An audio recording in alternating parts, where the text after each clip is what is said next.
Good morning. Hello, everyone.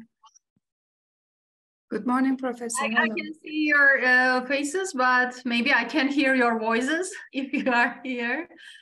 Good morning, Sergio. How are you? Fine, thank you. How are you? Thank you. Thank you so much. And we have 8 presentations today, I think. I'm checking from my list. Yes.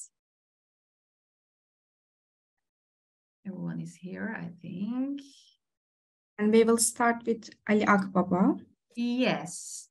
First of all, my name is Bediz Ülgen. I'm head of business administration department at İstanbul Ticaret Üniversitesi. I'm very happy to be in this congress and manage the session as a chair. Welcome. Today, as I said before, we have 8 presentations, and we start with Mr. Ali Akbaba. I just have some little reminders for all the presenters. We have for the presentation 12 minutes and last 2 or 3 minutes for question and answer session. I, of course, remind you 2 minutes before your time is up. And then we continue the other presentations. If everything is clear, we can start with Ali Akbaba. His topic is about determination of new flight route with DEA methods in airline management. If you are ready, we can listen. Yeah, I am ready. Okay, floor is yours.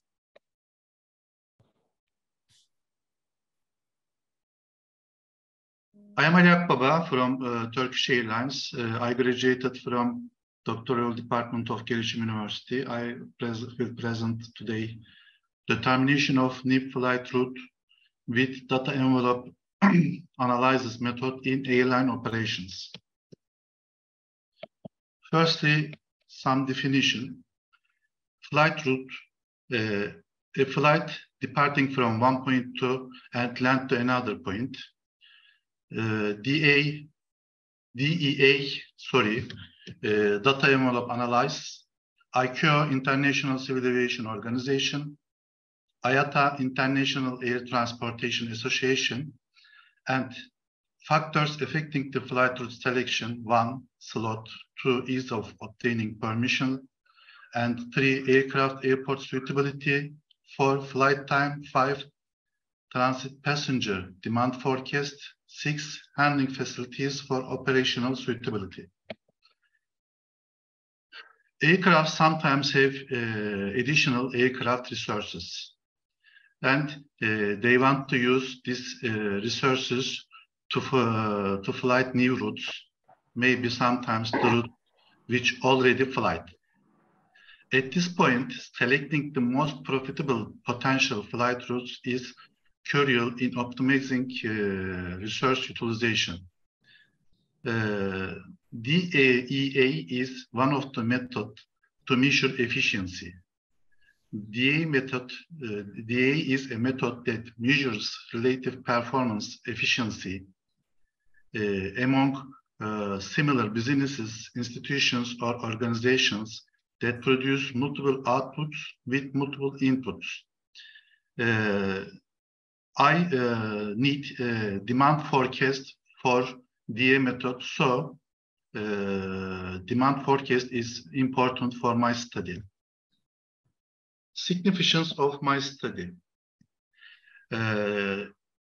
Significance of this study can be reported as contributing to airline industry by using the DEA method in selecting the most profitable potential flight route with other factors affecting flight route I mentioned before, selection such as flight time and transit passenger demand.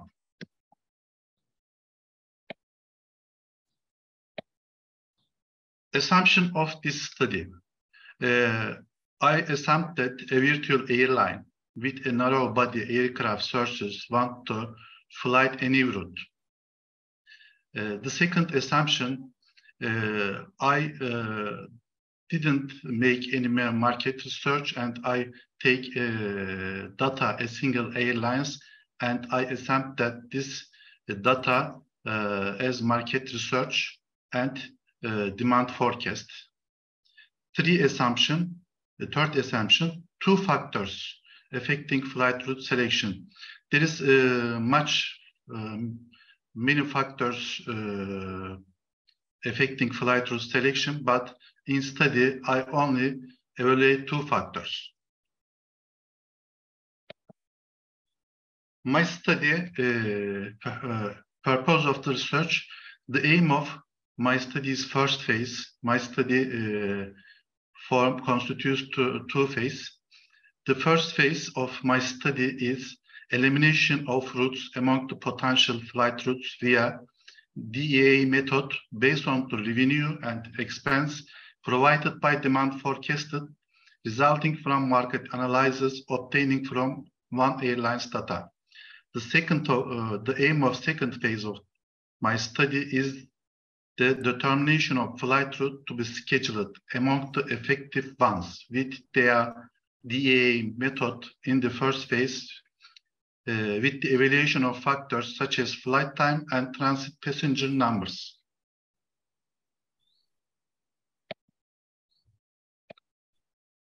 Data collection methods.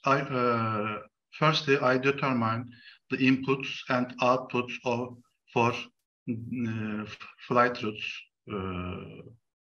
I mean, for the DEA method, and then I took this data from one airline's 2022 data, so I use it.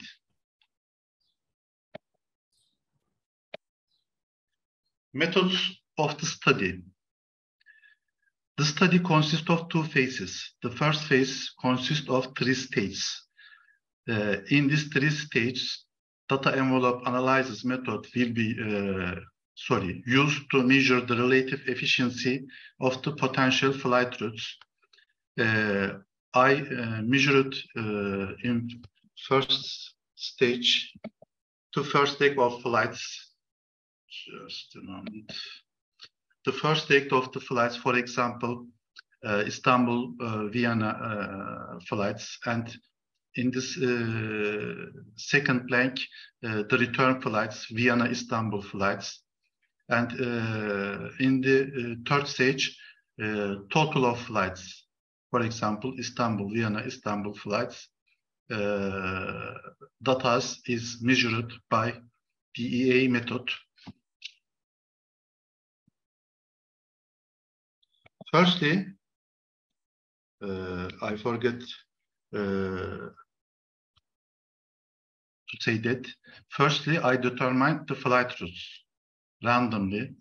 The flight routes or the measurement films or things is called as DMU in DEA methods. And then this stage 1 DMUs, this stage 2 DMUs, and this stage 3 DMUs. 2. I determined variables and after DMU's efficiency were measured by DA and the inputs and outputs below. Inputs for airlines, fixed expenses, flight special indirect expenses, and variable costs. Variable cost is classified as full cost, overflight cost, flight crew cost, catering and in-flight entertainment cost, handling cost, maintenance costs, variable part of maintenance cost, by the way, airport terminal and landing fees, and other variable costs. Outputs, passenger income and cargo income.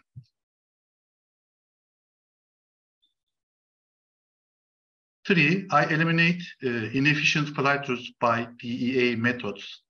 And for other efficient flight routes, I determined flight times data and transit passengers data, which is indirect income.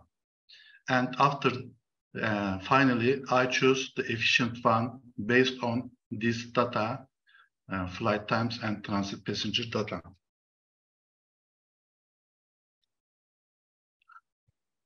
The results of efficiency measurement results of DMUs in stage 1, as in table 5. As you know, or I don't know, you know, or you don't know, one means efficient. And in table, as you seen in table 5, 3 DMU, DMU4, DMU8, and DMU9 is 1 and can be said efficient. Table 6, efficiency measurement results of DMUs in stage 2. DMU1, DMU3, DMU4, DMU5, DMU6, 7, 8 were revealed as efficient and 1.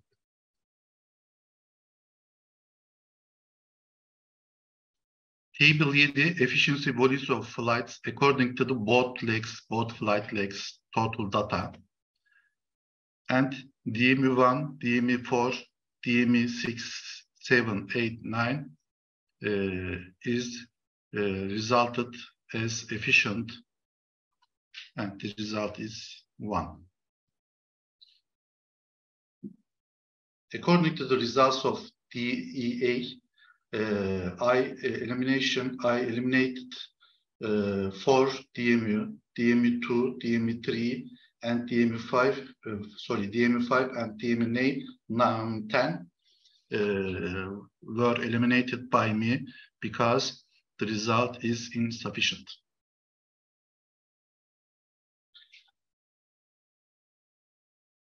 In the phase 2 of study, I calculated, or I obtained the flight times and transit passenger numbers for efficient DMUs. I'm so sorry, you have last 2 minutes. Okay. Thank you. As a result of this flight times and transit passengers data, DMU6 is more efficient than the other ones because of less flight time and more transit passenger numbers. So I choose DMU6. Result: the DA method is not suitable for determining the most efficient route, but it can be used to eliminate inefficient flight routes and narrow down potential flight routes if there are enough potential flight routes. This is important. Enough potential route knobs. For flight routes, it is not suitable. DA method is not suitable. To determine the most efficient routes, it is critical to eliminate inefficient flight routes using the DEA method, and evaluate other flight-related factors. In this study, flight time and transit passenger data were evaluated. Other factors such as the ease of obtaining permission and/or slots, compatibility of aircraft performance with airport facilities, and evaluation of handling facilities for operational suitability is critical also. Thank you. Thank you so much. You have also 1 more minute, Mr. Akbaba, if you want to add something else. No. Okay, thank you. Thank you so much. This is a super interesting topic. And any question to Mr. Akbaba from our guest? Okay.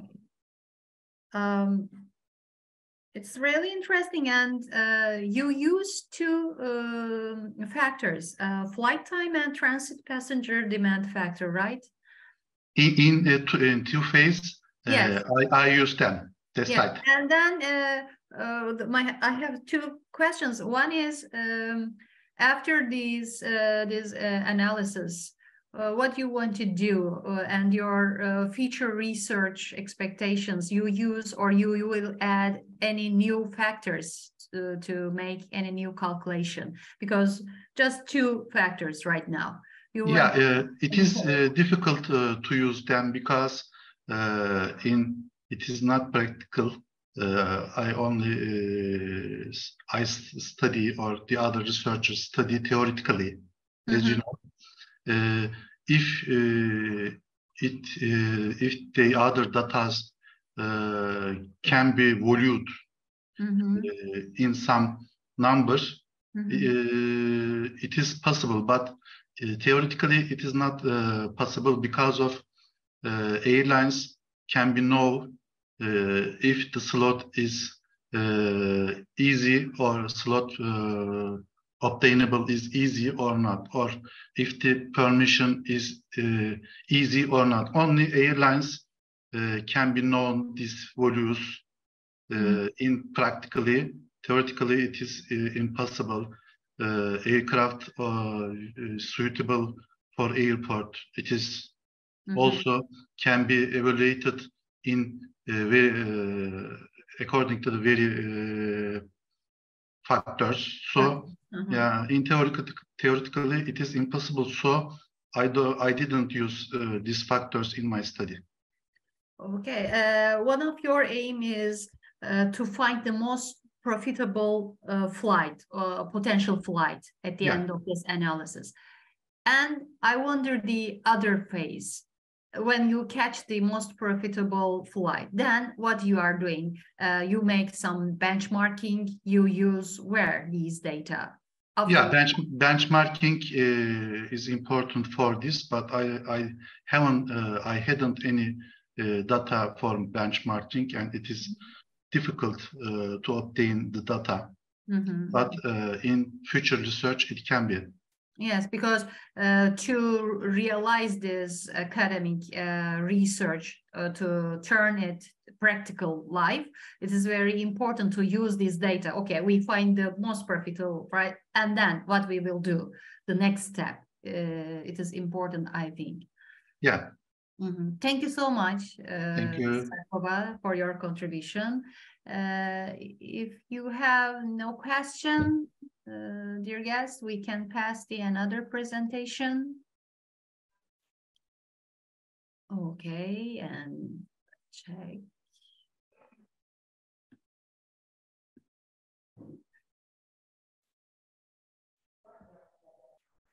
Gaye Ferah from Başkent University, Selay Ilgaz Sumer, Başkent University. If you are ready, a literature review on social media in finance, a literature review on social media in finance. Yes, twice they wrote it. If you are ready, floor is yours. Okay. I'm sharing my screen. Okay. Okay. Hello, my name is Gaye Ferah. I'm from Başkent University, Department of Business Administration. And my study title is a literature review on social media in finance. This is the presentation outline. I'm going to start with the introduction part, then I will give a brief literature about the study. I will mention about the method, findings, and comments. Then I will finish with the results section. The presentation will take about 15 minutes. This is the introduction part. Sorry, you have just 12 minutes, guys. Okay. Okay. In recent years, the development of technology and the increase in the usage of social media networks affect the financial sector from different aspects. Advertisement, various algorithms, and e-commerce made with social media increase the company's sales and profits. The increase in sales and profits reflect in the financial statements of the companies. In this context, the firm value and brand value of companies are affected from this situation. The increase in the usage of social media also includes and informs small investors outside the finance market. Perception management in social media also affects investor decisions. Researchers who recognize this effect of social media in finance have conducted some studies on this subject in recent years. Here are the keywords of our study. First one is social media, then finance, customer satisfaction, financial performance, and last one is banking. We will use these words when we search the studies in Gillpatrick. This part is purpose and importance of study. This study has been prepared considering that social media has an impact on finance. The research consists of a literature review of studies investigating the place of social media in finance. The aim of the study is to shed light on the researchers who want to do research on the relevant subject and try to provide them with collective information. The study is important in terms of the coexistence of information, and the researchers who will conduct research on this subject easily access the relevant studies. As a data collection method, keywords were searched together on the Gillpatrick and the results were filtered in the last 5 years. The aims and results of the research reached are summarized.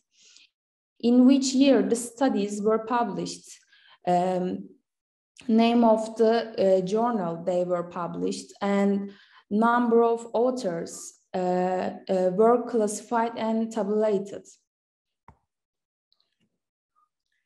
This is articles published in 2018 and 2022. According to the data, the information in which years studies were carried out are presented in this table. Accordingly, 7% of the studies in the relevant file are 2018, 29% are 2019, 14% are 2020, and 50% are studies done in 2021 and later. This is due to the usage of social media and e-commerce due to the pandemic, because the people did their shopping through e-commerce during their stay at home, and more sales were made because they didn't spend physical effort. People start to spend more time on social media, and people start to see more advertisement. Researchers who realize this may have done more research on this subject during this period. Information on the number of authors of the related articles is presented in this table. This table shows that 57% of the studies in the related file have 2 authors. Besides, 29% of the studies had a single author, and 14% had 3 authors. Since more than 70% of the studies have 2 or more authors, it's concluded that these studies conducted jointly and with different opinions are more preferred. The analysis of which areas social media is associated with is presented in this table. In studies of the last 5 years, social media has been associated with financial performance at most, with a rate of 36%. Following this, the banking sector stands out among the associated issues with a rate of 21%. The subjects associated with the remaining 43 are accounting, investment, economics, and financial literacy. In this case, researchers tended to investigate the effect of social media usage on financial performance. The results show that the interest in the subject is not unfounded, as it has been concluded that social media has an impact on financial performance. The type of studies are presented in a table here. According to this, while all the studies related to the last 5 years have been practical, there are no conceptual study. As a suggestion, different methods and different perspectives can be conveyed to the readers, and new concepts can be created. The subject can be explored in depth by conducting conceptual studies in the relevant field.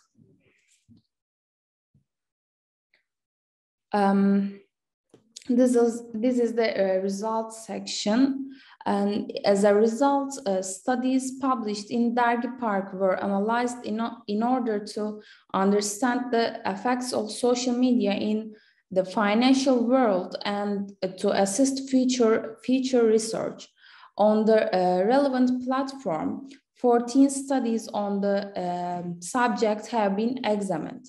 Half of the studies were published in 2021 and beyond. The fact that most of the studies have 2 or more authors is important in terms of approaching the study, approaching this subject from different perspectives and developing different methods. Since the subject is examined in terms of the interaction of 2 different files, experiments and observations are generally made. In the studies, the subject of social media has been associated and analyzed with finance and various branches of finance. In this analysis, the role and effects of social media in the financial world are clearly revealed. Social media facilitates investors access to information by enabling the rapid spread of news in financial markets. In addition, it has been concluded that the usage of social media influences the financial performance of companies and has positive relations. Studies show that the usage of social media affects investors' behavior and is a determining factor on financial decisions. Thank you for your participation. Yeah, you use your time very effectively. Thank you for that. And any question for this interesting another topic from our guest? Do you have any question? Okay. Thank you, Gaye. It's really interesting, the results especially. I wonder, you found that the biggest percentage on the topic of finance and financial performance. Yeah.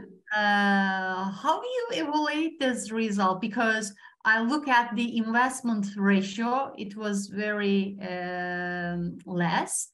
And I wonder why investment ratio is less than financial performance, why financial performance is the star of this criteria, among these criteria. What do you think about this? I think this is because of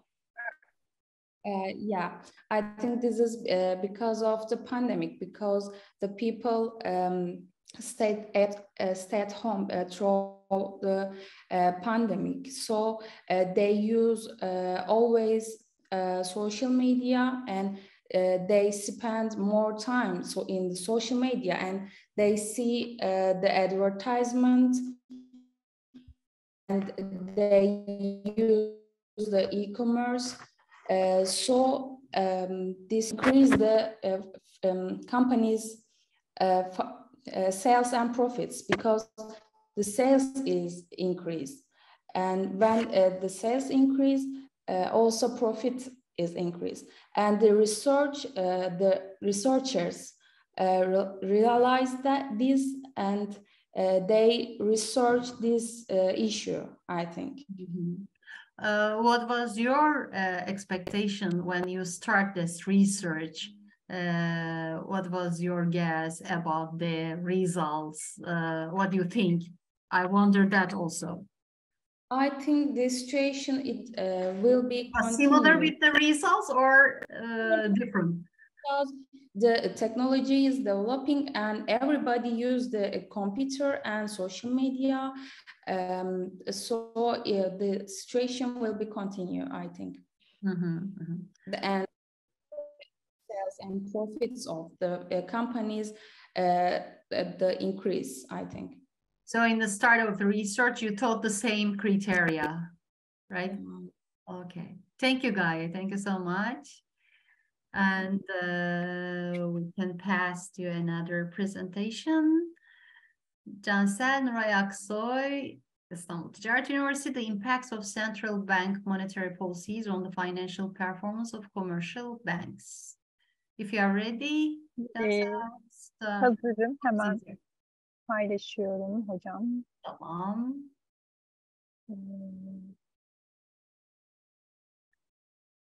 Ben de süreyi başlatıyorum. Buyurun. Özür dilerim. Hocam. Paylaşmayı yeniden yapıyorum.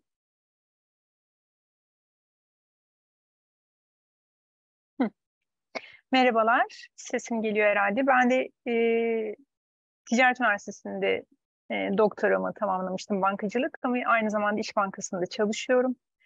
İştirakler bölümünde sermaye piyasası şirketlerine bakıyorum. Bu çalışmamın amacı Merkez Bankası para politikası araçlarından birazdan bahsedeceğim iki aracın halka açık bankaların performansı üzerindeki etkisini ölçmekti açıkçası. Burada ben panel var, Stata'da panel var modelini kullandım. Literatür olarak bu tip çalışmalar dünyada var ama daha çok doğrudan performans göstergeleri üzerinde, yani performans göstergesi derken aktif karlılığı, öz kaynak karlılığı, net faiz geliri üzerindeki etkisini ölçmekten ziyade kredi fiyatlamaları ve mevduat fiyatlamaları üzerindeki etkileri hep ölçen çalışmalar olmuş literatürde. Türkiye'de de keza öyle. Benimki biraz daha sonuç odaklı oldu açıkçası. Sonuç kısmına geldiğimizde ufak bir eklemem olacak bu çalışmamı daha ileriye götürmek anlamında. Veri ve ekonometrik model olarak başta da söylediğim gibi panel var modelini kullandım. Burada 9 adet halka açık bankası o zaman söz konusuydu. 495 toplamda veri kullandım. 2003 ile Eylül 2016 arası verileri kapsamaktadır. Burada dikkatinizi şuna çekmek isterim. Verilerin kullandığım dönem biraz stabil bir dönem. Malum Merkez Bankası para politikasının da az çok öngörülebildiği bir döneme ait bir çalışma bu aslında. Malum daha sonra biliyorsunuz 2016'dan sonra bir darbe girişimiyle sonra kur şoku, akabinde pandemi, savaş derken hakikaten çok başka bir dünyaya girdi, Türkiye'de dahil. O yüzden bu biraz size romantik ya da nostaljik gelebilir çalışmamın sonucu. Ama daha sonra inşallah verimi bugüne çekip tekrar ölçmek istiyorum açıkçası. Merak ediyorum. Hangi değişkenleri kullandığımı söyleyecek olursam, biraz önce de bahsettiğim gibi bankaların bir aktif karlılığını ele aldım. Acaba nasıl etkileniyor Merkez Bankası para politikasından? öz kaynak karlılığı ve net faiz geliri. Dışsal değişken diyeceğim ama aslında panel vardı, hepsi içsel değişken. Merkez Bankası para politikasından da ağırlıklı ortalama fonlama maliyetini aldım ve zorunlu karşılık tutarını aldım. Yani toplamda 5 değişken söz konusu. Bu panel var yöntemini biliyorsunuzdur. Bu makroekonomi ve ekonometri literatüründe çok değişkenli eşanlı denklem modellerine alternatif olarak Stims tarafından önerilmiş. Panel veri setiyle genişletilmiş hali açıkçası. Hepsi biraz önce de söylediğim gibi tüm değişkenlerin hepsi içsel olarak kabul edilmektedir. Her bir değişkenin gecikmeli değerlerinin diğer değişkenlerin cari değerleri üzerindeki etkisini görebilmek de mümkündür. Analizin ilk aşamasında yatay kesit bağımlılığının mevcudiyetini, Feritman ve Peseren iktisadi beklentilerine bağlı olarak 3 model kurmuştum. Bağımlılık testini, değişkenler arasındaki yatay kesit bağımlılığını ölçtüm. Ve yatay kesit bağımlılığının olduğunu görünce birim kök testlerine geçtim. Panel veri değişkenlerinin ikinci nesil birim kök testlerinden Madala, Wu ve Pesaran'ın birim kök testlerini uyguladık. 4 gecikmeye kadar test istatistiklerini hesapladık. İncelenen serilerin tümünün durağan olduğunu görmüş olduk. Bunun akabinde toplam 20 ilişki testinden sonra nedensellik şemamız da ortaya çıkmış oldu. Burada gördüğünüz gibi biraz küçük görünüyor ama en dışsal değişken ne şöyle sıralayacak olursak, yani nedensellik testinde dışsaldan içsele doğru bir sıralama oluyor. İktisadi beklentime denk düşecek şekilde para politikası araçları, yani zorunlu karşılık ve ağırlıklı ortalama fonlama maliyeti en dışsal değişken olarak çıktı. Bu beni sevindirdi.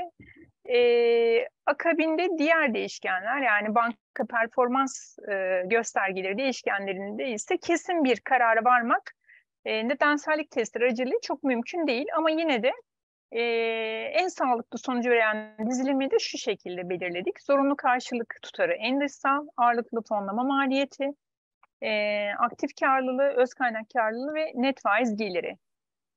Yani ne demek istiyorum? Yani dışsaldan içsele doğru en az etkilenenler dışsal olarak düşünebilirsiniz. Birbirlerini etkileme dereceleri babında bir dizilim olarak düşünebilirsiniz.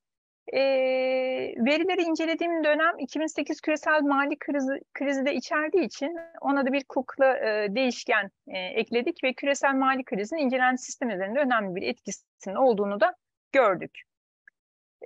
Varyans ayrıştırmasında da tüm öngörü hata varyansındaki payları hesapladık ve daha sonra her bir değişkenin diğerleri üzerindeki nasıl etkilediğini tek tek ölçmüş olduk, ama burada ben çok yer vermedim vaktimizin kısıtlı olması nedeniyle.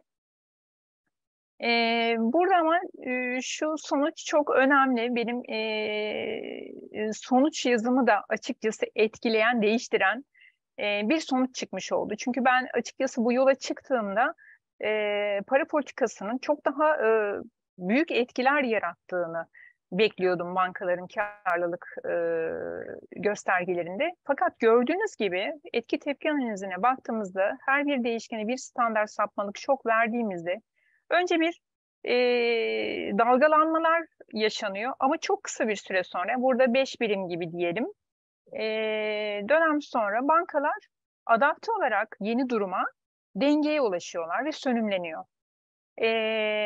Bunu görünce açıkçası bir bakıma sevindim ben. Bir bakıma da beklediğim iktisadi yorum bu değildi. Sonra bir anda FAMA'nın birazdan bahsedeceğim etkin piyasalar hipotezine beni götürmüş oldu. Hocalarımla da görüştüğüm esnada ve ben tekrar o makaleleri, araştırmaları okudum. Meğerse farkında olmadan bu modeli, bu hipotezi daha doğrusu ispatlamış olduk. Ne demek peki etkin piyasalar hipotezi? Bu şu demek: eğer veriler, bilgiler şeffafsa ve bu piyasada ki oyuncular bu bilgilere, verilere rahat ulaşabiliyorsa, Merkez Bankası'nın açıklayacağı bir zorunlu karşılık olabilir ya da politika faizi olabilir.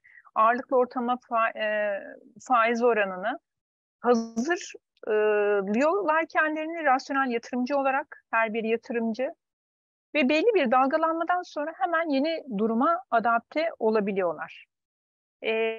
Şunu anladık ki en azından benim aldığım 9 halka açık bankanın genel olarak rasyonel bir yatırımcı olduğunu, bu tip değişimleri hemen hazırlıklı olarak adapte olduklarını çok kısa bir sürede görmüş olduk.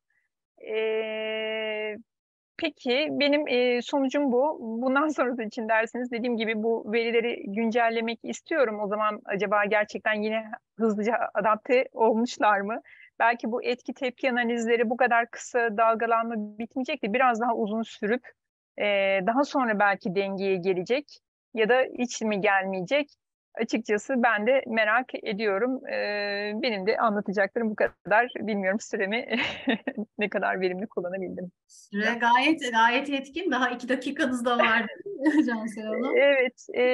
Bir de şeyi de eklemek istiyorum. Tabii o dönemler enflasyon yok bu verilerde. Sabitti biliyorsunuz. Belli bir düzeydeydi en azından. Onu soracaktım ben de. Evet Enflasyon. hocam. Haklısınız. Siz sormadan ben söylemiş olayım.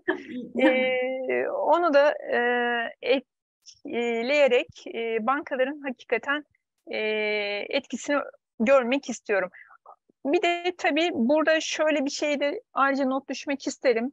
Her bankanın tabii yapısı farklı. Mesela ben kendi bankamdan örnek vereyim. İş Bankası'nın net karında iştirak karının etkisi çok yüksektir. Mesela yani bu bazen 1/3'üne denk gelir, bazen 1/4'üne kadar denk gelir, yarısına yakına da gelebilir. Ama diğer rakip emsal bankalarımızda bu kadar iştirak karı çok baskın değildir. Ama Yani onların da belki başka alanda elleri güçlü olabilir. Çünkü bunun bir başka açıklaması olmalı değil mi? Sizde iştirak, onlarda evet. başka bir güçlü yön olabilir belki. Evet, kesinlikle. Ama tabii bu şöyle de bir şey var. Onların bankacılık gelirlerindeki güçlülüğü dersek eğer bu sefer bu Merkez Bankası para politikasının etkisini onu da göz önünde bulundurarak belki banka özelinde de ayrıca değerlendirmek daha da sağlıklı, daha mikro bir değerlendirme de olabilir diye düşünüyorum. Ben her banka için değil ama en azından emsal 4 banka, Yapı Kredi, Akbank, Garanti ve İş Bankası için. Kamuyu bir tarafta tutuyorum. Kamuyu ayrı tutmak gerekiyor değil mi burada? Evet, Benim diğer kesinlikle. sorun da bu olacak. Yani şimdi burada kamu olmadığı için bu sonuçlar biraz da böyle farklılık arz etmiş olabilir mi? Bir tane kamu var hocam, halka açık o zaman. Evet, bir tane var. Onun dışında yoktu. O dönemler için çok aramızda rekabet farklılığı yoktu ama özellikle son zamanlarda biliyorsunuz ciddi bir fark oluştu rekabet anlamında. Dediğim gibi çok ben gündeme çektiğimde yani bugüne çektiğimde bu verileri eminim çok başka şeyler çıkacaktır diye düşünüyorum. Eğer bir daha böyle bir kongre olursa sunmak da isterim inşallah. Harika Böyle olur. Yani illa kongreyi beklemeyin. Bunu makaleye döndürün. Çünkü çok değerli veriler var. Mesela o etki piyasaları hipotezi benim çok ilgimi çekti. Öyle mi? Yani hani kısa bir etkiyle tekrar söndürme mi diyorsunuz? Ona Evet, aynen. ilginç. Evet, Bunu kesinlikle. analiz etmek, biraz daha katılımcı sayısını arttırmak, çeşitlendirmek Evet. çok daha farklı sonuçlara ulaştırabilir bizi ve çok ilgi çekici olabilir. Evet, şöyle hocam, şimdi verilere ulaşmak çok zor olduğu için kapalı bankalarda ama şöyle söyleyebilirim, bu 9 banka tüm bankacılık sektörünün neredeyse %90'ını o zaman için söylüyorum. Zaten evet baskıladığı için, oluşturduğu için o yönden de içim rahattı. Ama tabii eğer şey olursam daha da genişletmek, diğer bankaları da almak isterim. Harika. Çok teşekkürler. Ben teşekkür ederim Sunumumuz dinlediğiniz için, için herkes için. katılımcılarımızdan soru var mı? Cansel Hanım'ın sunumuyla ilgili.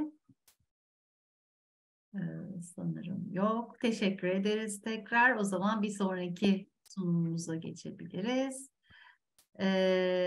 Ali Bey, bu sefer Modeling for Full Policy in Low Visibility Operations in Airline Operations Management topikle bizlerle olacaksınız. Evet, bu sefer konumuz bu. I will present modeling for full policy in divert risk due to low visibility operations in airline operations. Okay. First is some definition, because of aviation is, you don't know aviation, you cannot know aviation terms. Minimum amount of fuel, there is a minimum amount of fuel that airlines must plan for a flight to take place safely. Extra fuel, the fuel loaded in addition to minimum fuel is called extra fuel. Divert, airlines cannot land at their planned destination for many reasons, meteorological reasons or passengers' illness. So the landing takes place at alternate airports determined before. This situation is called as divert in aviation. Approach facilities are equipment located at the aerodromes to be landed, providing reference data to aircraft for landing and requiring a visibility distance. Visibility distance is important for my study, so this I give this term. Divert risk, if visibility value is below the limit requiring for approach facility in arrival aerodrome in meteorological forecast, this is called divert risk based on the visibility on this study. UTC, Universal Time Coordinated. IQ airport code, each airport has a 4-letter IQ code. For example, Istanbul Airport's IQ code LTFM. Abstract. The full cost constitutes the 50% of the aircraft cost. So full cost optimization is critical for airlines. One of the full cost optimization area is operational fuel efficiency. Meteorological conditions is one of operational fuel efficiency for airlines, because airlines decide their operational decisions according to the meteorological forecast, and there is forecast problems that not realized in real life, so aircraft cost is increased when forecast problems occur. So airlines is loaded extra fuel their flights, and this means cost. So visibility is one of the meteorological conditions for extra fuel. My subject of the study is or form a model for to calculate divert risk ratio for low visibility operation due to the forecast problems in arrival aerodrome. Significance of my study: if if a model to calculate for divert risk ratio, airlines can decide easily proceed with flight on time without carrying extra fuel, or proceed with the flight on time with carrying extra fuel quantity based on the risk analysis, or they can delay or cancel the flight in divert risk operation relating to visibility.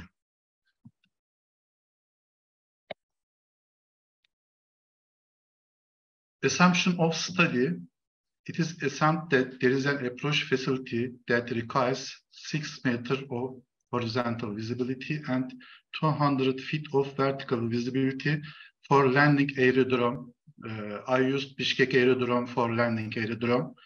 Uniform XXX is code of Bishkek aerodrome.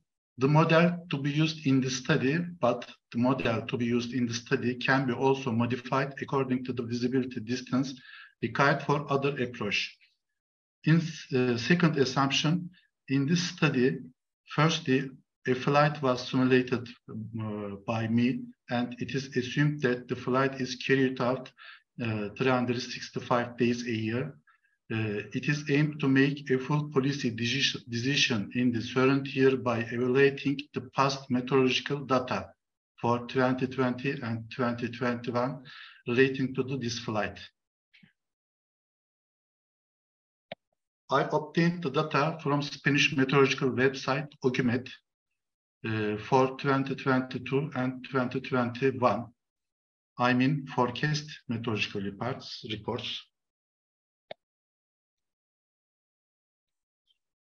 Methods of study. Firstly, I simulated a flight.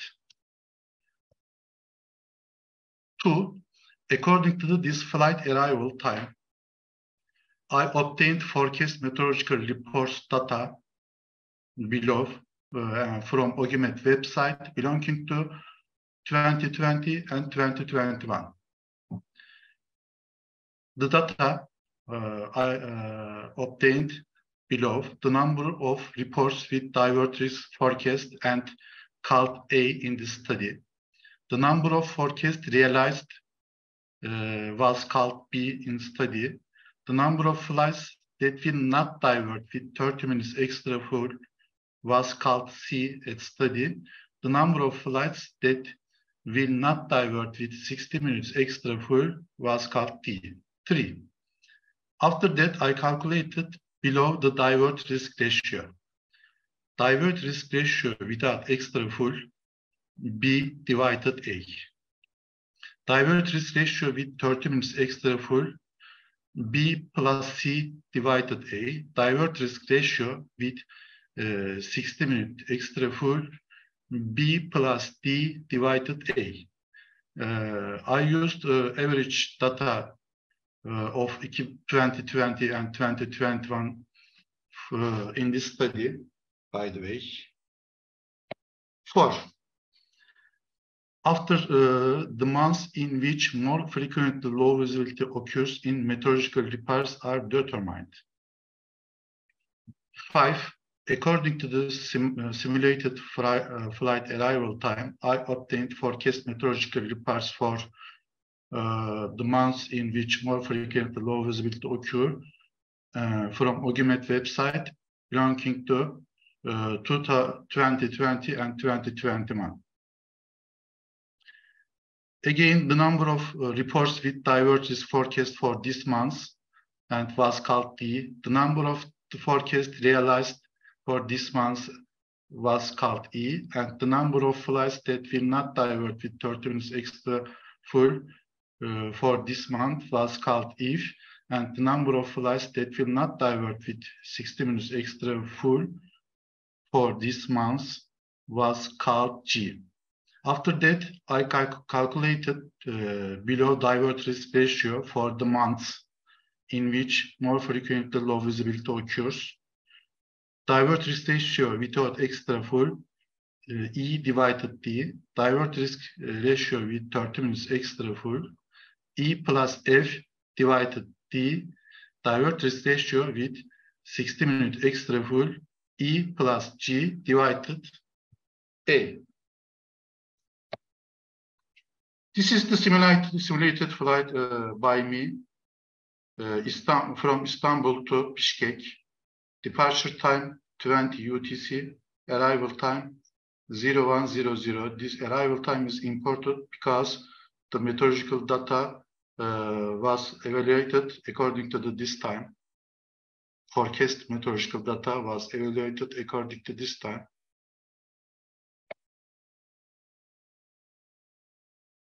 I obtained data in 2020 and 2021 forecast reports and transferred to table 1, as you know.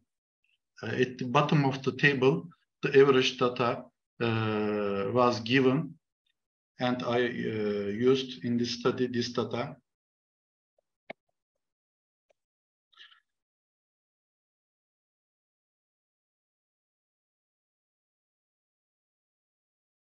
Firstly, after this data, I calculated divert risk ratio without extra fuel. I can find now. Divert risk ratio without extra full, B divided A, and I can take the value from table 1, 24 divided 89, and the result is approximately 27%.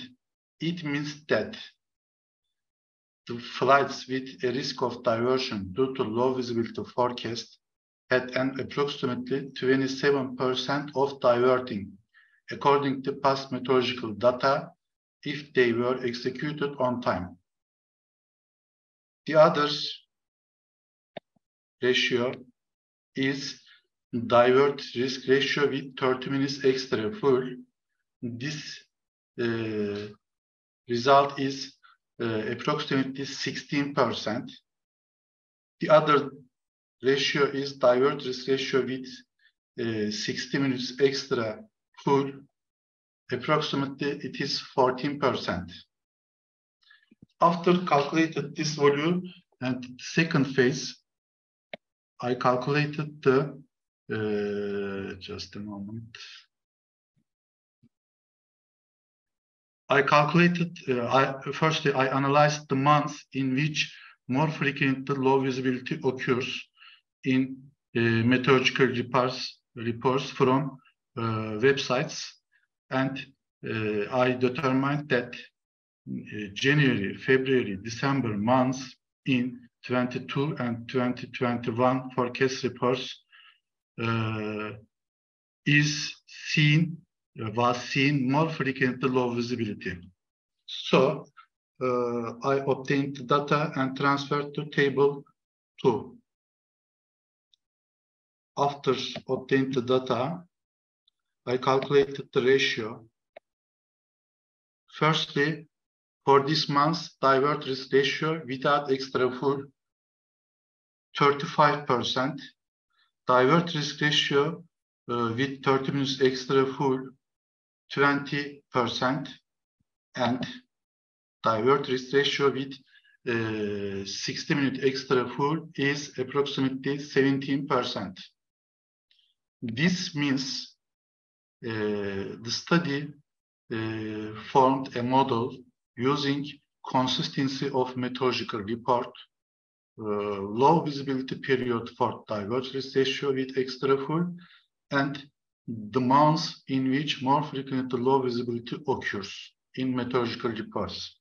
And this airlines using this model can obtain a divert risk ratio and calculated their cost.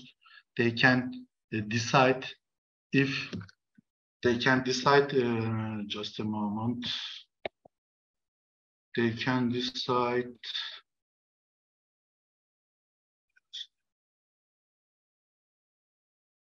proceed with flight on time or proceed with flight on time with carrying extra full, or delay or cancel the flight.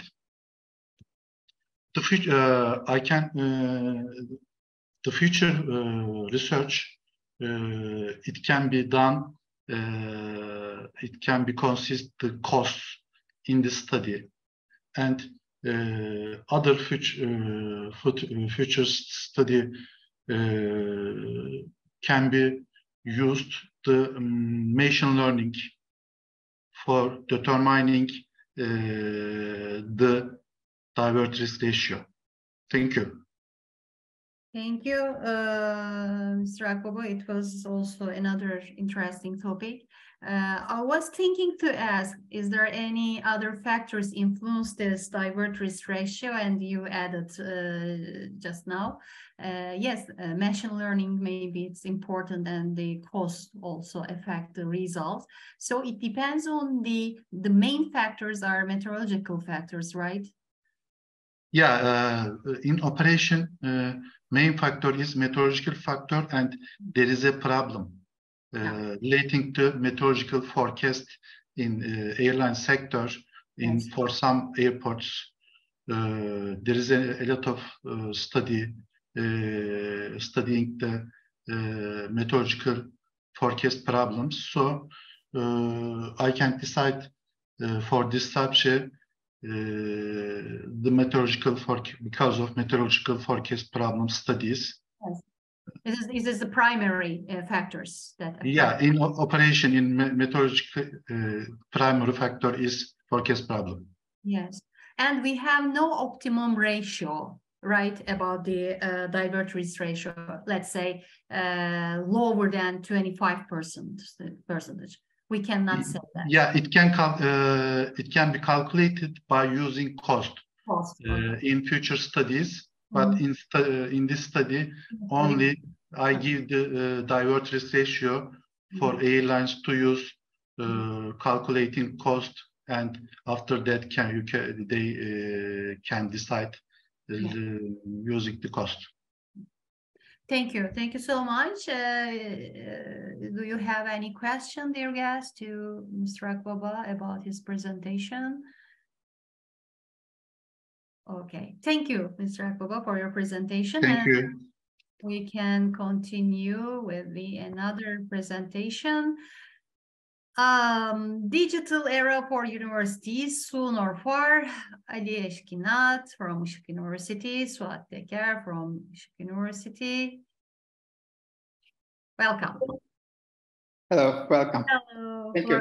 Thank you very much. Buyurun.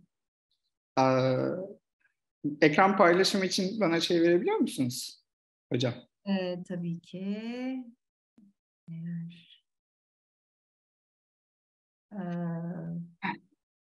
Sanırım Sevgicim sensin oturumu yöneten sahibi. Sen hocama verirsen eğer. Ali Bey, şu an ekran paylaşma yetkiniz var. Bakın ekranın en Tamam. altında ekran paylaşımı diye bir buton var. Bir dakika, bir saniye lütfen. Bu olabilir mi? Bir dakika, değil. Çok affedersiniz. Bir saniye.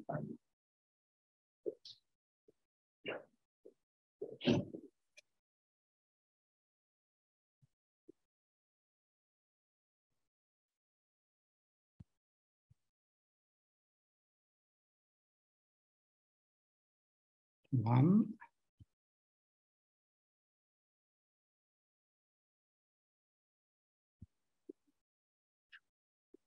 Affedersiniz, bir deniyorum da şu anda Apple'da bir ufak bir problemimiz oldu. Tamam. Tabii. Ben açtım ama çık. Paylaştan çıkıyor. Tamam, paylaştan da çıkacağım. Şuradan. Şey aç tekrar.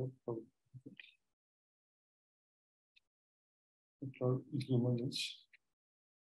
Şuna. Şimdi paylaş. Heh. Tamam, çok affedersiniz. Estağfurullah, buyurun. Başlamadan önce şunu söyleyeyim, teknolojiden bahsediyorum ama bir X kuşağı olarak görüyorsunuz artık biz de hani inisiye oluyoruz, öğrenmeye çalışıyoruz ama hani bu artık hayatımızın geleceği kabul etmemiz gerekiyor bir taraftan. Müsaadenizle başlayayım hocam. Estağfurullah, buyurun. Thank you very much. Today I will talk about the digital era for universities. Soon or far is our topic. And we prepared together with my supervisor, Professor Suat Teker. And in the flow of presentation, I will talk about first increasing use of hybrid model in most universities, especially after COVID-19 crisis. Due to the market demand. And then we will pass to evolution of university generations from 1.0 to 4.0, and then 5.0, I will explain. And as we know, today, large number of completely digital universities in the world are getting to be exist with no barrier, accepting everywhere in the world as a campus in a translocal and trans-temporal form. That means educating people in different places of the world in the same time, synchronously. And then I will try to explain emergence of University 5.0. And after that, I will talk about a survey about it, and the conclusion part will make up the last part of my presentation. First of all, as we all know that today delivery of education service is getting to change in all global marketplace, because universities are thinking to compete anywhere, anytime, being digitalized and accepting everywhere as a campus in the world. And the main reason behind this is the increasing digitalized expectations of Generation Z. And of course, we are all seeing the forcing storm of Generation Alpha, and for the digitalization, of course. And when we look at the university generation, first generations, universities established as information transfer centers. They were teaching places in the 11th century. And second generation, research centers added to this feature. And in the 97th, third generation came with the university industry partnerships. They became application centers too. And fourth generations started after the digital transformation era in the millennium time, and as digitalized universities. And finally, the fifth generation of universities are expected, especially after 2030s, as digital universities. And I mean, historically, in the last 20, 30 years, we saw degree and certificate programs pioneered by universities such as SUNY, University of London, or Phoenix universities, and also by companies, Coursera, Udacity, edX. And today, for example, we talk about latest developments such as Stanford University's digital classrooms, Facebook's Meta established 10 digital university campuses. In China, there are lots of metaverse examples, and Miami University explained their work about it. But actually, this is not a pure technology. This is a composite approach when we talk about digitalization, because it interests external factors such as political, economic, social, and technological, or even internal corporate functions such as marketing, accounting, finance, or human resources. So with the increasing demand of Generation Z, we see a hybrid model, especially after COVID-19. We all see today that education are getting to be hybridized, and then the storm of Alpha generation will come, and we are getting towards a digital university concept.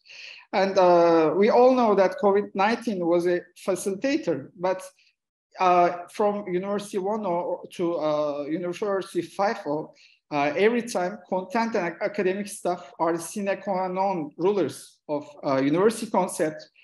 Techniques can be changed, but all the time, who is teaching and what is the content is the important things.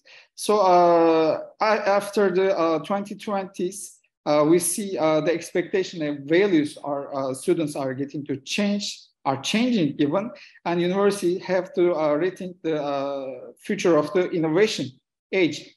And first we look at University 5.0. Universities flourished as information trade centers. We all know that the mother of European universities was Bologna, and the first corporate structure was University of Paris.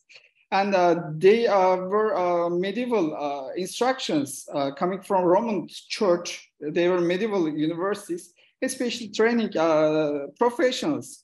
And 48 years after Europe, Harvard University was established in the States.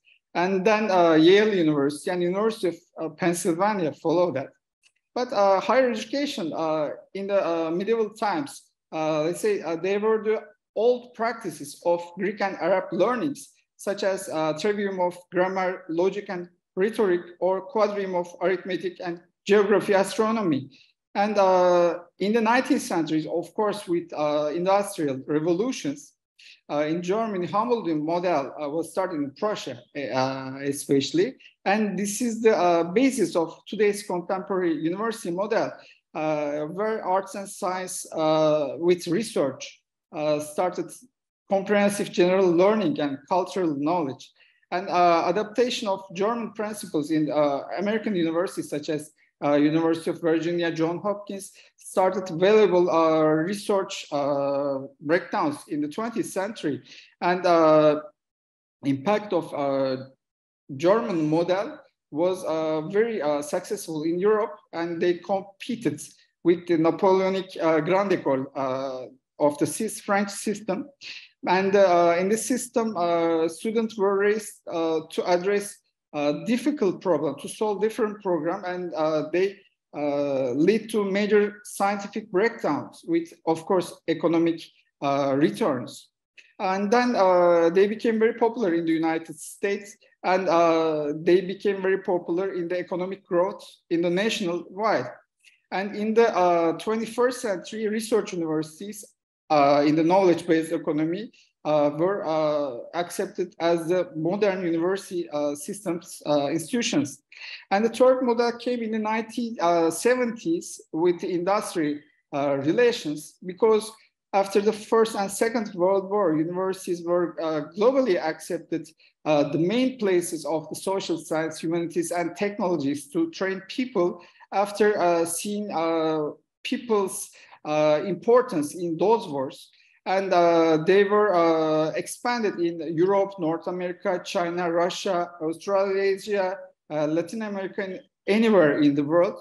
And in the 1970s, especially, and the patent legislation acts in the United States very contributed to the American economic system, and the market university model emerged versus Humboldtian pure university principles.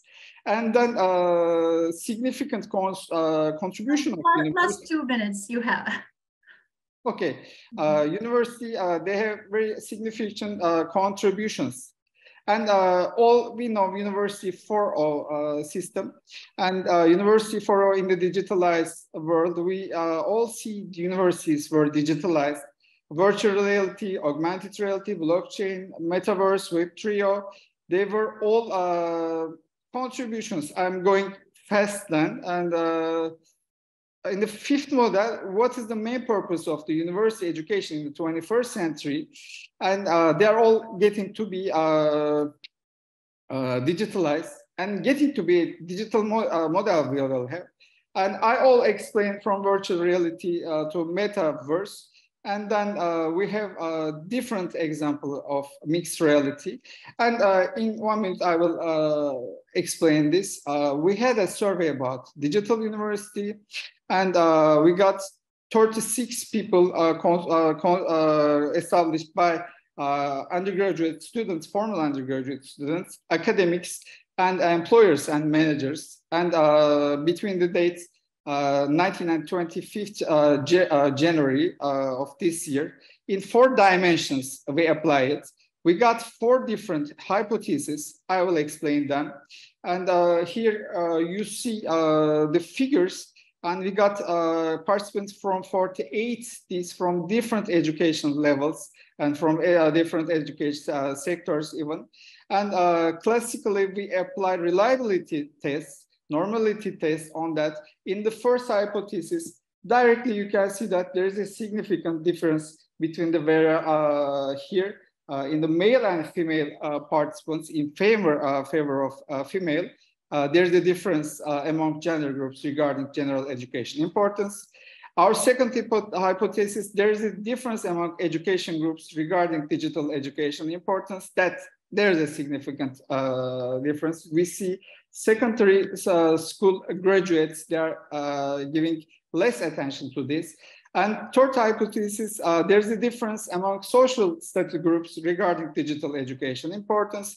Yes, we saw a significant difference, and we had a post-hoc Bofferoni test, and we saw that academics give less importance to digital education. They are quite prudent about it compared to employers and students. And here you can see in the figures even the result of that. They are in a very low level here. And we got some normal tests concerning digitalization and digital education importance. Our fourth hypothesis was there's a correlation between significance of digitalization in digital education importance. We saw that hypothesis is accepted as valid, and you can see even in the figure the relationship between them. And after the normality test between digital education and university education, higher education, and then we saw once again a positive correlation, as you can see in the figure. And as I try to explain here, 5 hypotheses were accepted after concluding the required academic work. And here we saw academics give importance to digitalization, and or they are quite prudent, but secondary school graduates, they are giving less attention, or they are not caring a lot about digitalization or digital education. But 2 important facts was appeared. First, there's a linear and significant relationship between the importance given to digital education and importance given to digitalization. And second, a linear and significant relationship between the importance given to digital education and the importance of higher education. As a conclusion, we are all seeing now Generation Z students and after even Generation Alpha, they are looking for digital age universities because time is important for them. New professions after their graduations will come. And this is very important for them. So momentum of COVID-19 was really contributed in the last 3 years to the digital transformation of higher education. Possibly traditional university system will be evolved to digital university system in not too distant future, but traditional universities will continue, of course, with digital universities. And but we have to assimilate virtual reality, augmented reality, blockchain, Web3, or metaverse. And then we have to assimilate digitalization for era, digitalization of universities. We all see that increase in hybrid model education until 2030s in many disciplines, from medicine to engineering to social sciences, will go on, and blended learning, I mean hybrid education or the system in traditional universities will continue. They will continue to do research, but the irresistible growth of digital higher education universities, named as 5O model, will be very effective after the years 2030s. Thank you very much. Thank you. I try to be fast. Yes. Thank you so much for your consideration. And yes, at the end, as a conclusion, I come to blended learning in traditional universities. It's very important. Not all digital platforms. Maybe we use blended form with traditional ones, digital ones, and the other models. Mm-hmm. I think Ertuğrul Bey has a question. Yes. But I can't hear him. We can't hear you. Yes. Can you switch on your microphone?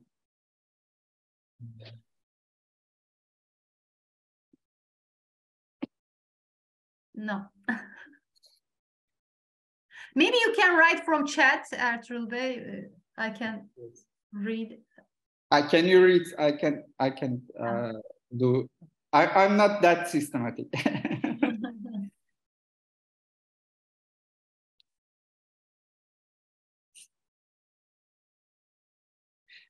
Maybe you reconnect again and then we take your question later. Mm-hmm. Thank you. Thank you, Hocam. Is there any question to Eşkinat? No. Okay. Thank you so much. And we pass quickly to the other presentation. Thank you. Understanding experiment-based social entrepreneurship literature. Nurgül Hocam from İstanbul Ticaret Üniversitesi. Hocam, welcome. She's in another conference in Yeah. right now. Yeah, unfortunately, due to that, I should literally run after closing this presentation to the other one. Normally, I'm really curious about the other presentations, but please forgive me about this really hectic schedule of me. I don't know why those conferences decided specifically that day, but the energy of today, to... don't worry. We totally understand you and we're listening you. Okay, I'll try my best to explain everything in a tight schedule. First of all, let me try to explain what I'm trying to do. And I'm super excited to share this paper with you. And my excitement even multiplied when I see the chair.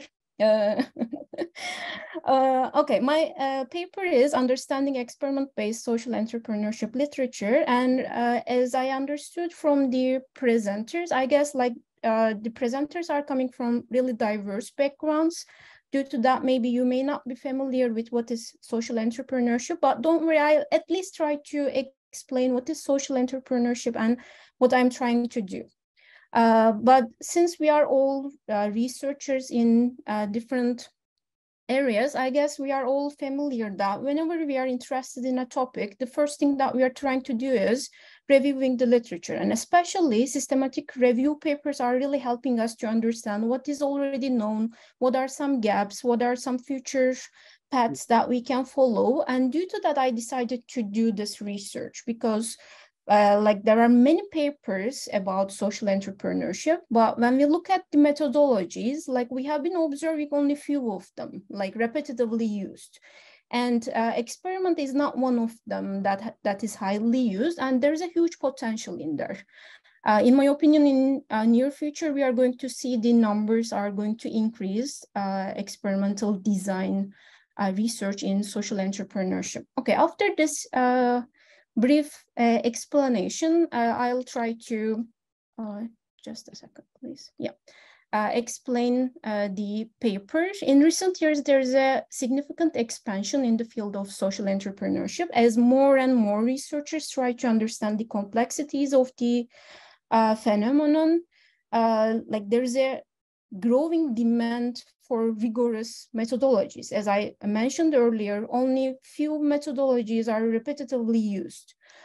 This is where experimental research design comes in. It is the ability to establish causal relationships. I guess it is the most powerful tool for us to show the causal relationships, and it's really going to be valuable for social entrepreneurship studies. For those of you who are not familiar with social entrepreneurship, in recent years, there's a growing emergence of interest to social entrepreneurship, and it is a little bit different than the traditional ones or the commercial ones. Like social entrepreneurs are characterized as the process through which opportunities are assessed and afterwards evaluated to tackle some social problems of the world, like global issues. And different from their commercial counterparts, they have dual missions. Of course, they are also trying to gain profit, but they have also another aim that they are trying to achieve, which is causing social change or social impact. And the goal of the study is to analyze the current state of experimental design in social entrepreneurship literature and search. This involves through content analysis of the articles that have utilized experimental design in the research. And by that way, we can understand from which topics, from which angles the authors already conducted those experimental designs, and which issues we need to focus more, and where are some potential areas that we can conduct our own experiments. Let me try to explain the methodology, how I have conducted this research. First thing, I have selected the databases. Web of Science and Scopus are the most well-known ones that we are all using. Due to that, I have selected those two ones. And afterwards, I have derived some key terminologies to search the literature, like experiment or like I have used the asterisks to understand the different versions of experiment. It can be experimental design. It is detecting all of them. And some research may have used a specific term for an experiment like conjoint analysis. I have also included that one. And for the different definitions or the different potential keyword alternatives, I have used social entrepreneur, social entrepreneurship, social enterprise, social venture, social business. I have tried to include all potential keywords to reach the all potential articles that may use social entrepreneurship and experimental design. Initially, I have reached 127 articles, and after analyzing those articles, after a very thorough read, I have understood only 39 of them are related with social entrepreneurial experimental design, because in some of the articles, they have mentioned the experiment and the search detected those articles, but unfortunately, they haven't used experiments. They have only mentioned in the abstract or in the findings, but the methodology that they have used is not an experimental design. Due to that, I have excluded those articles. And in the end, I had 39 articles, which I need to analyze further. And in that step, I have used the content analysis to look for certain things in those articles. One of them are like publication years, which journal they have published, what type of theoretical framework they have used, and what are their focus areas, what are their focus topics in those articles. Let me try to, by the way, this is a work in progress. It is still continuing, but I'll try to share the preliminary findings of that study. The first chart is showing the timeline. As you have seen, like majority of the articles in this study that I have analyzed are between 2019 to 2023. And as you can see from the chart, there's a very growing, drastically growing interest to experimental design in the field. Especially if you look at the past 3 years, you're going to see a very profound interest to the design. And the other thing that I have done is focus areas. I have tried to group the articles based on what type of focus, what type of topics they have been focusing on. And I have come up with 4 different categories, like donation and funding, customer attitudes and behavior, intention and motivation, education and training, and miscellaneous, like it's covering diverse topics which are related with social entrepreneurship. But as you see from the results, like the main ones, the most important ones that already conducted in the area, experimental design conducted in the area is donation and funding and consumer attitudes and behavior. The first thing, the first group is trying to focus on how those social entrepreneurs can gain resources like money or funding or impact investing. What type of issues are affecting maybe investors' decisions, or how those crowdfunding decisions are occurring. Those articles are focusing on that one. And the second group, customer attitudes and behavior, I guess it's not a big surprise because in general, experimental design is used in the marketing search. And I've been also following the same thing in this area. Those articles are trying to understand whether certain things are affecting brand image or customers' purchasing decisions or not. And the next thing that I have looked at is what type of theories those articles are using. As you can see from the chart, it is very, how to say, diversified. Like there are many theories which already utilized by the researchers, but the one that is highly utilized is theory of planned behavior. This is also not a very big surprise for me because like in general in entrepreneurship area, we are trying to understand what makes people entrepreneurs. And in experimental design as well, I have also observed the same thing. Like repetitively, they have utilized theory of planned behavior. Okay, I'm aware of the time. Due to that, I'll try to skip to the part that I have derived the journals, like in which journals in general they are publishing those articles or papers. Like Journal of Business Research, nonprofit and voluntary sector quarterly are the ones who are publishing experimental design a lot, but it is not only limited with that one. You have been observing other journals which are focusing very closely to social entrepreneurship, like Voluntas Journal of Social Entrepreneurship. But the interesting part in here is maybe the numbers might be really low right now, but there are also journals which are coming from other fields, and this is showing the multidisciplinarity nature of social entrepreneurship area. Okay, in conclusion, while the interest in experimental research design is growing across various disciplines, its application in social entrepreneurship remains very limited. This is largely because social entrepreneurship traditionally relies on qualitative and case study methods. And maybe we need to start using experimental design in near future in order to understand those causal relationships. However, we argue that experimental research offers unique advantages, especially for causal designs. And as you have seen from the preliminary findings, there's a big room for the potential in here.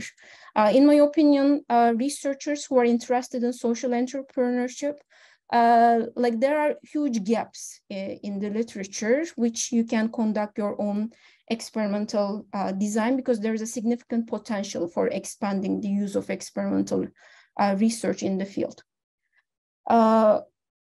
Okay, thanks a lot. Thank you very much for your attention. And I'm happy to answer any questions if you may have. Thank you. Thank you so much, Hocam.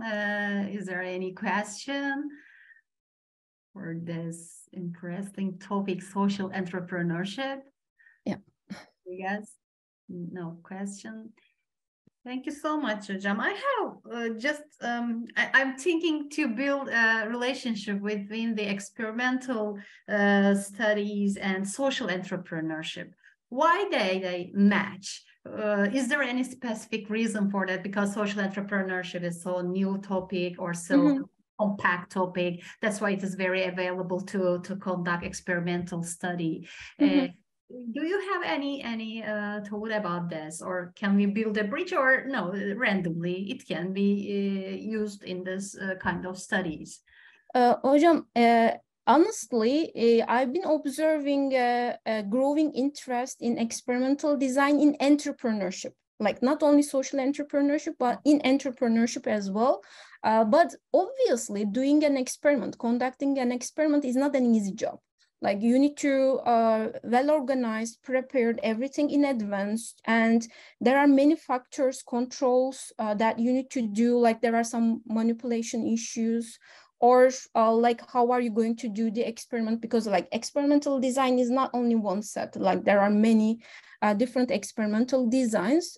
Due to that, maybe researchers might hesitate to conduct experiments, but when you conduct an experiment, and in general, I guess maybe collecting data with surveys or interviews seems a little bit easier to researchers. But when you look at the results, like reliable and valid results, experimental design is offering more reliable and valid results. Due to that, maybe we need to it is also important for the researchers. I guess we shouldn't be intimidated with the process of collecting data, because the outcome is very advantageous when we consider the findings and reliability of the findings.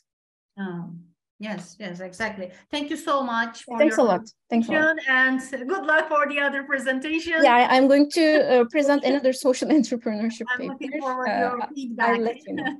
As soon as possible. Thank you. See you. Bye-bye. Yes, dear guests, we pass to again Işık University and financial inclusion for selected OECD countries. Suat Teker, Dilek Teker, Halit Güzelsoy. If you are ready. Hocam. Let me share my screen. I will present our study. Okay.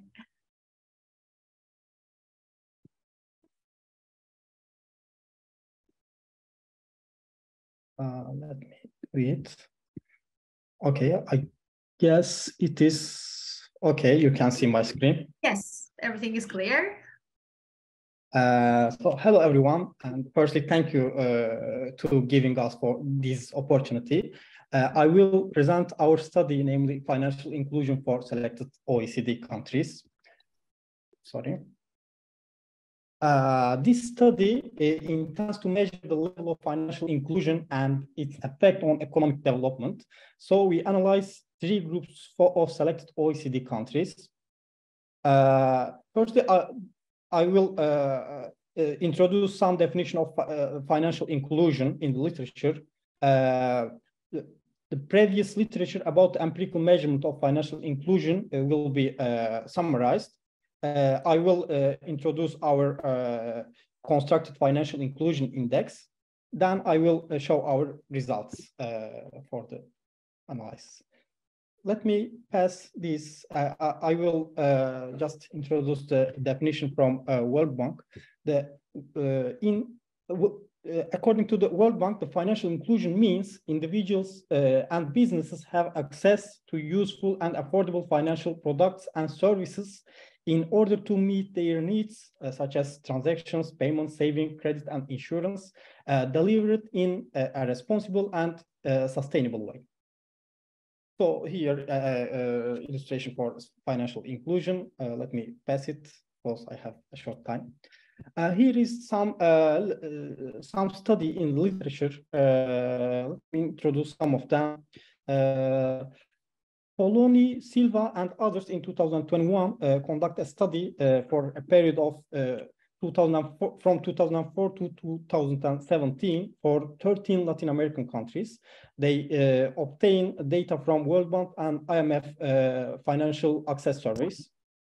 So they find that financial inclusion and technology adoption decrease the poverty headcount ratio and the Gini index. So its effect on income inequality is positive. The other study is by Nandi et al. Again in 2021. They use the data for 76 developing countries for a period of from 2011 to 2017. And their data are also from World Bank. They find a strong and positive relationship of financial inclusion on per capita GDP growth in developing economies. The impact is higher in countries have a higher level of financial inclusion. So the last, let me introduce the last study by Suat and Semedo in 2021. They use a sample of 28 sub-Saharan African countries, again, for a period of 2004 to 2015. They find that the impact of financial inclusion on income inequality varies across countries. The countries with high institutional quality are more likely to be in the class where financial inclusion reduces from income inequality. So you can summarize the literature. The most recent published academic studies include the analysis of financial inclusion on various countries.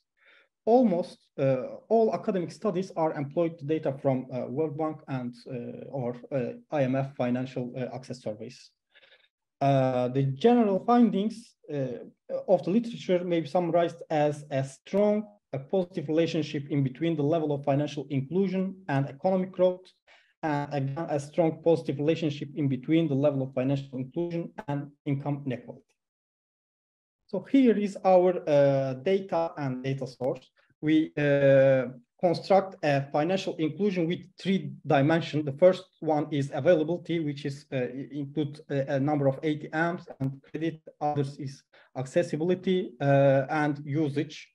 We use to control variables, unemployment rate and education. Here is the source of the data.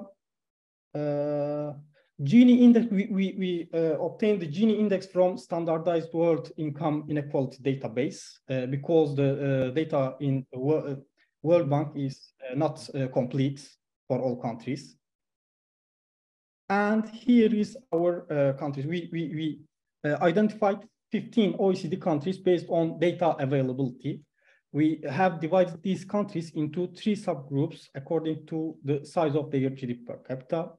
Let's call them rich countries are the countries whose GDP per capita is greater than $40,000. The other groups, let's call them advanced countries, are less than 40,000, but is greater than 20,000.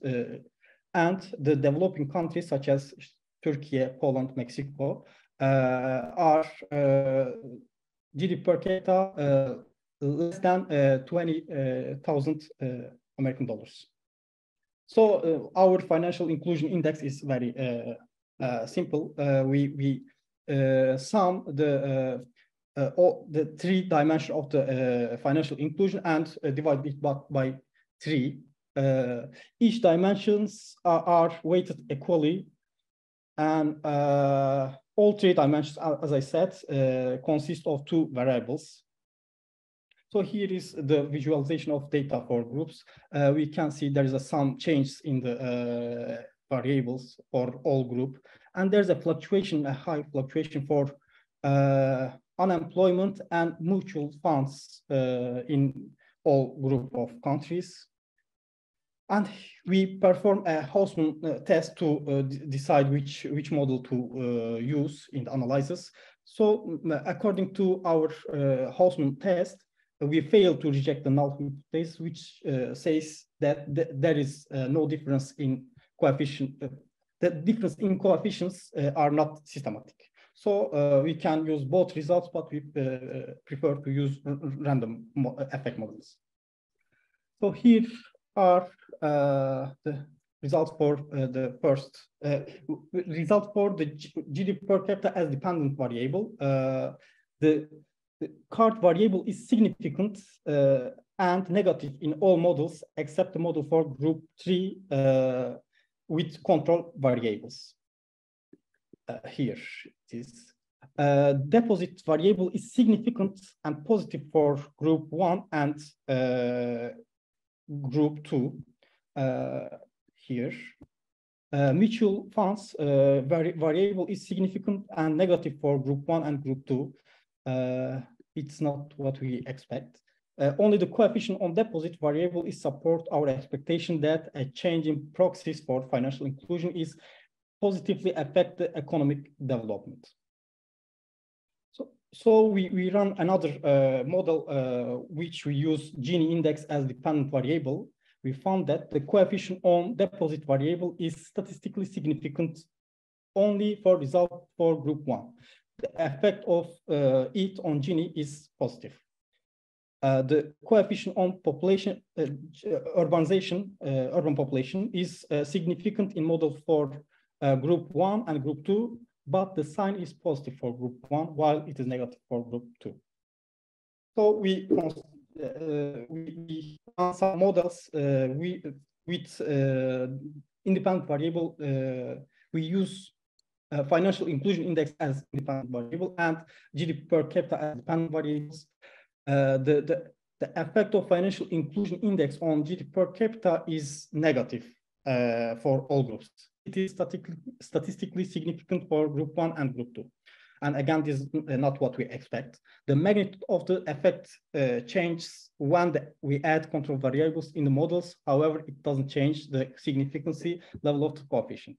The magnitude of the effect increases as countries per capita income increases. So this is the result for models when we use Gini index as dependent variable. The coefficient on financial inclusion index is significant only in the model for group 3 with control variables. Let me pass to the conclusion. The recent literature finds a positive relationship between financial inclusion and economic growth, and also financial inclusion reduces income inequality. In this study, a variety of models is constructed to test this relationship for various grouped OECD countries. Let me pass this. Okay, I already introduced our variables. We use GDP per capita and Gini index as dependent variables. The empirical results obtained didn't support relationship between financial inclusion and economic growth. By economic growth, I mean a GDP per capita growth. These results may be explained by advocating the quick and fundamental digital transformation of financial sector. Hence, the rules for availability, accessibility, and usage of financial products and system are completely changed in the last 10 years. For instance, the number of ATMs is decreased. The number of bank cards decreased with digitalization. Local financial investments are easily dispersed to other countries with the global integration of financial systems.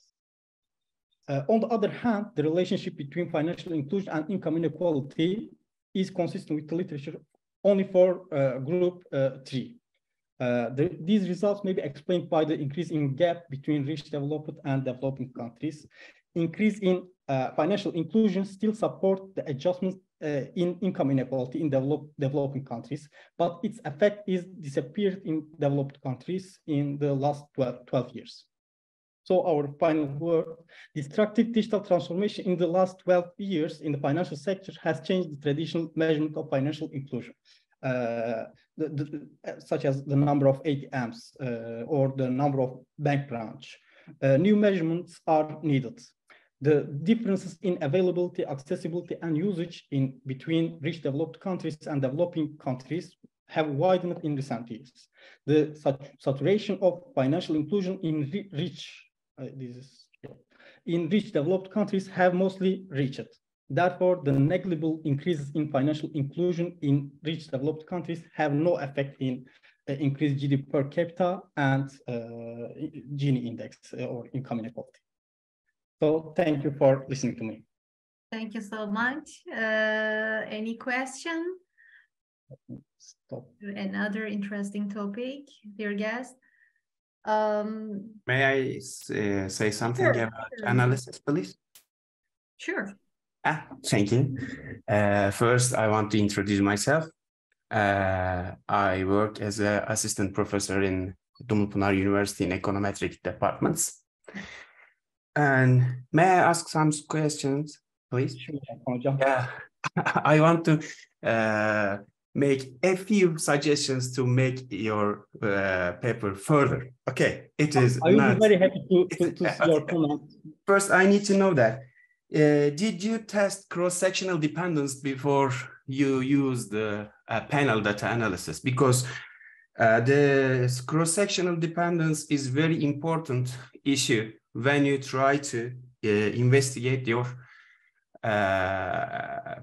variables and if you want to make estimations about your models. Did you check cross-sectional dependence? Actually, no, we just perform open tests. Okay, good. I need to make some advices about, because if you want to send this paper to SSCI indexed papers, journals, you need to do this. Can you note them, please? No, I noted it. Okay. First, you need to you should check cross-sectional dependence, because the analysis goes two ways. If there is cross-sectional dependence or not. If there is no cross-sectional dependence, you can use random effects models, or the other one is fixed effect models. But if you have cross-sectional dependence problem, you need to use another models. You can check this, or you can write me an email. I can help you, by the way.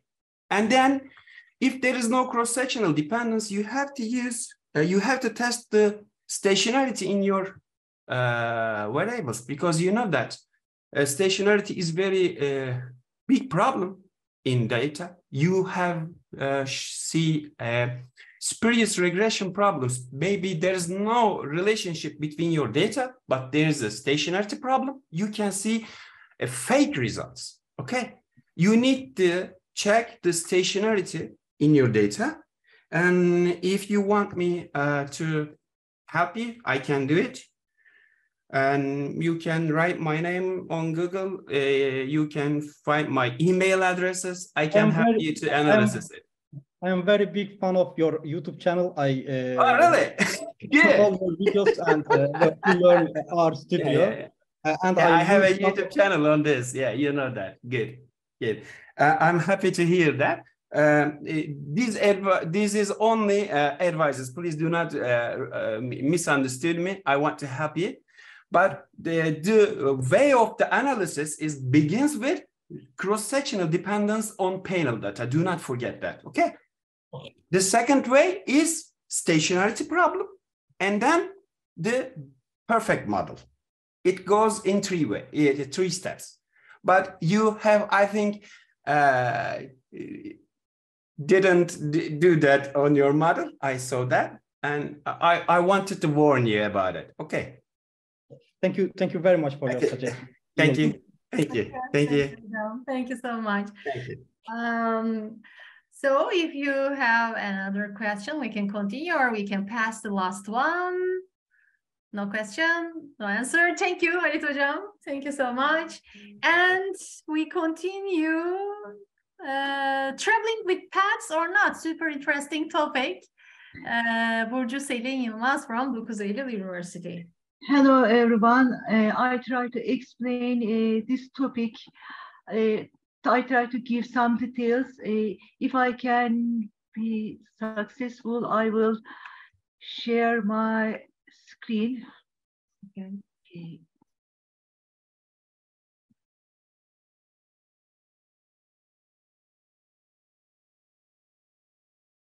Yes. If you can hear my screen, I will continue, but let me do this. Okay. Okay then. Traveling with pets or not. We know that throughout the human history, individuals keep some animals as companion animals or pets without looking for any utility, and attribute these animals a symbolic meaning and put them in a special position in their lives. In fact, let me open this. Sorry. Okay.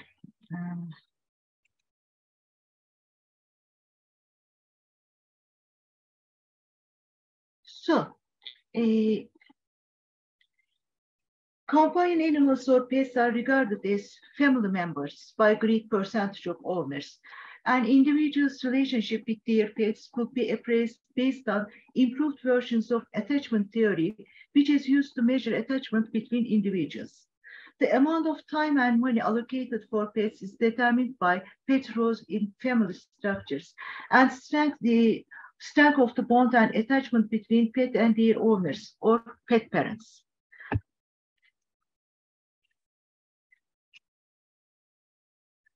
Before the 1980s, the relationship between individuals and companion animals had been a topic of veterinary and medical studies, and then it shifted to anthrozoology.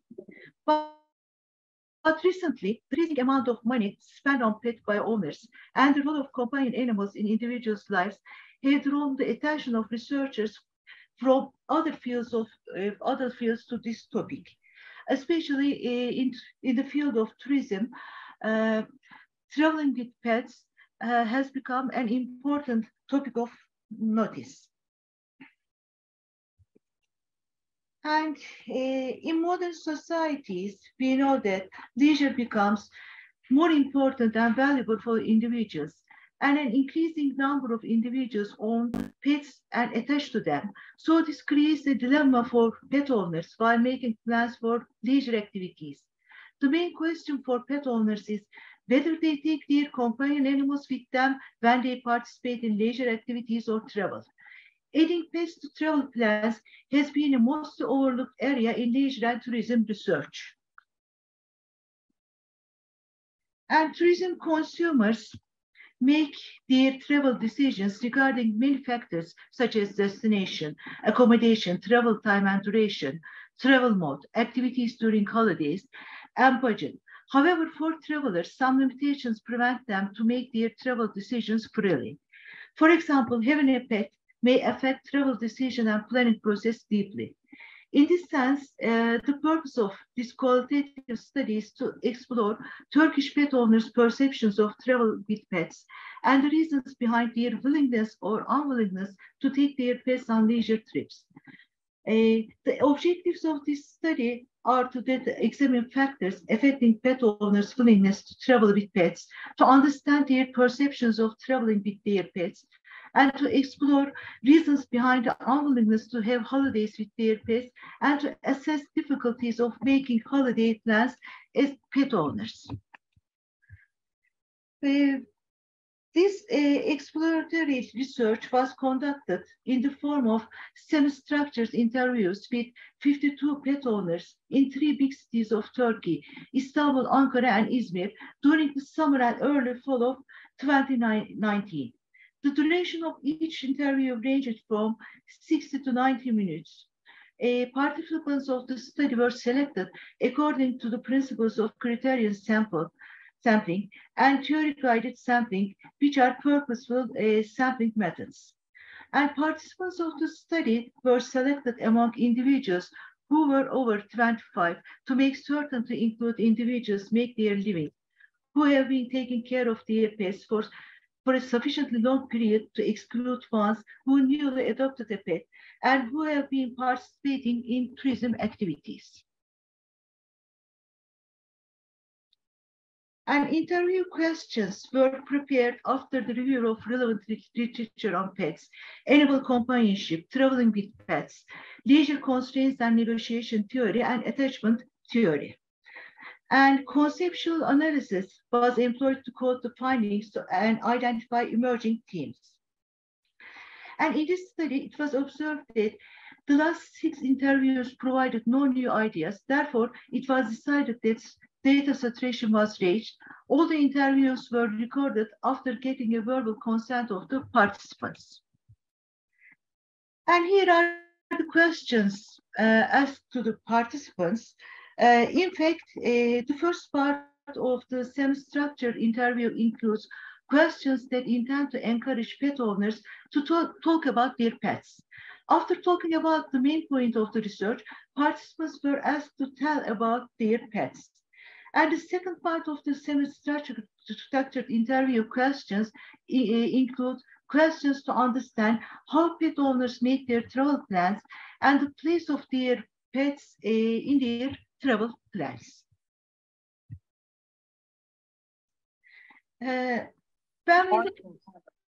Sorry, can you hear me? The participants varied in age, gender, education, income, presence of children, marital status, type and number of pets owned. The participants consist of 30 dog owners, 17 cat owners, and 5 dog and cat owners. So if you want, I can give the details of the demographic profile. When we come to findings, the participants were first asked about their pets, and it was seen that they were talking about their pets enthusiastically. So they tell about their pets in detail, talking about their pets. They show photos, videos of their pets, and they said that they shared photos and videos of their pets on social media. While describing their pet ownership, the participants demonstrated 2 main motives: valuing their pets as individual beings, as family members or friends, and owning a pet as an instrument of self-manifestation. This means that they consider their pet as a symbol of their value, their extended is a part of their extended self. And upon examination of findings, 2 main themes have emerged from participants traveling with their pets, namely pet-related reasons and owner-related reasons. And the main theme, pet-related reasons, contains 4 sub-themes, namely pets well-being, pet health, pet safety, and pet attachment to the owner. And the owner-related concern contains 3 sub-themes, namely owner's attachment to the pet, having a good time with pet, and concerns about pets' well-being. The participants who preferred traveling with their pets were asked which factors they considered by planning their travel with pets. But when traveling with pets, destination, accommodation, and means of transport were chosen based on the pet's friendliness criteria. Upon examination of the findings, 2 main themes have emerged from the participants' perceptions of pet friendliness, namely pet-related concerns and owner-related concerns again. The main theme, pet-related concerns, contains 3 sub-themes. Just 2 minutes you have. Okay. Okay, you can see the sub-themes. So let me continue with the not traveling with pets part. So here are the concerns of pet owners. So they have again pet owner-related concerns and pet-related concerns, in addition to structural concerns when they decide not to travel with pets. And when they are asked about their feelings when they left their pets behind, here are their feelings such as anxiety, missing, discomfort, distress, etc. And it is determined by the attachment level to the pet. So let me summarize the results very briefly. So the willingness and decision about participating in leisure and tourism activities with pets are determined by the bond between pet owner and the value attached to the pet and pet's role in the family. And pet owners' demographic profiles and characteristics of their pets determine the type of pet ownership. And also affect all decisions made about pets, such as participating in leisure activities with pets and traveling with pets. And the participants with higher emotional attachment to their pets had more willingness to take their pets on holiday. And they also try to negotiate with constraints. It means that they try to solve problems related to their pets and related to themselves when they make their holiday plans.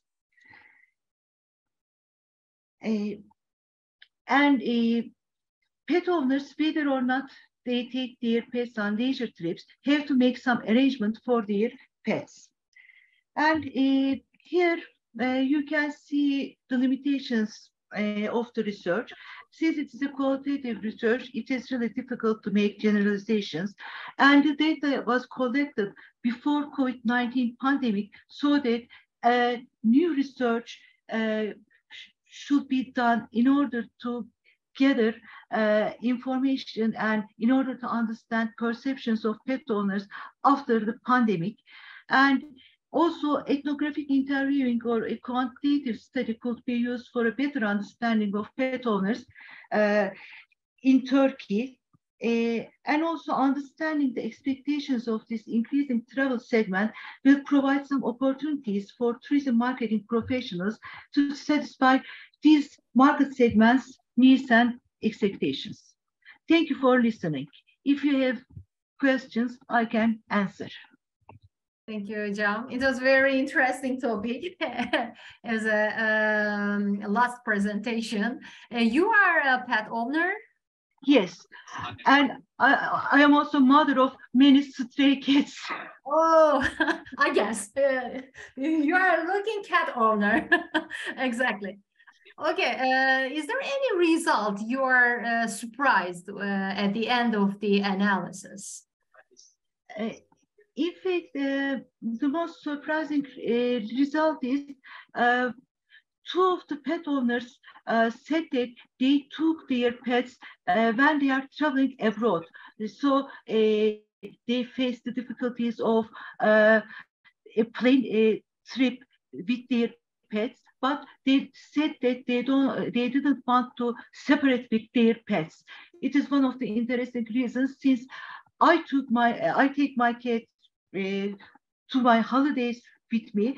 I use my own car, and I know the difficulties of traveling with pets, but most of the participants try to travel with their pets. It is interesting, since I know that it is really difficult, but they try to make many arrangements in advance, so they try to take their pets with them.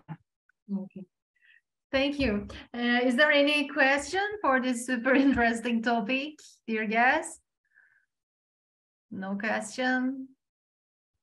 Okay, thank you, Hocam, once again, and thank you for all our guests for your participation, your interesting topics, valuable contributions, inspiring contributions, and I'm very nice to meet each of you.